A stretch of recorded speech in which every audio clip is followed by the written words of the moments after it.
Kamusta everybody? Namin ka naman. We tried the famous Buko Halo in town. It took us 15 to 20 minutes travel time halin sa Banate, pakadto sa Anilaw.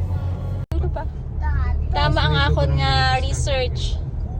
Nadulo pa. Tama ang akon nga research. I'm so proud of myself. Hindi. Ang RO, parking oh. Welcome, ma'am.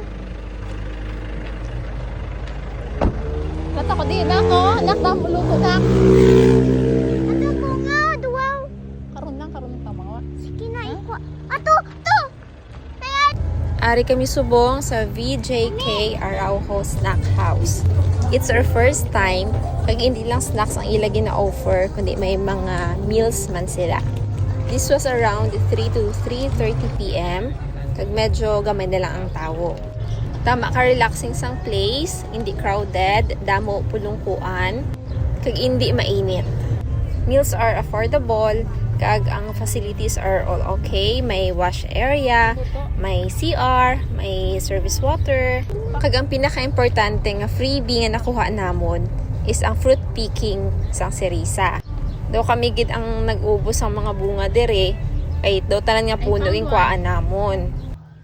Up there, you know. It reminds me of my childhood kasi ang gamay pa ko kapag kami sini sa Piak Balay. To the point nga ginasugat na kami sa balakol kay wala pa kapamahaw ato na sa puno nagasaka. Si Lala ang taga-tudlo, ako ang taga-kuha. Nami gid siya nga banding while waiting for our food ah.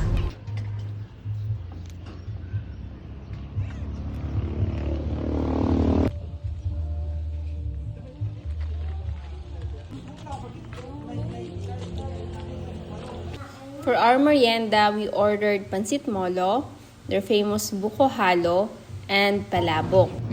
We also have calamansi juice. One of the best halo-halo nga na-try namon. Kaya tama gid siya ka creamy, ag wala gid siya gintipid.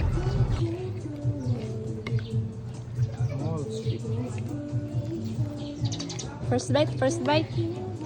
Yummy. Humble ka yummy. How was it? So nice.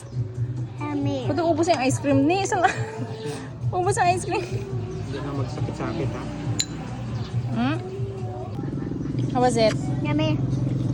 Hindi ko lang makan pala for me. Buka ka diyo.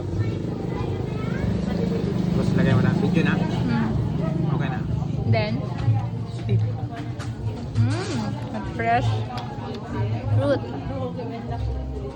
After magkaon ng among nga food critic, nagbalik naman siya dito sa mga puno kay manguha naman siya liwat daw iya ba?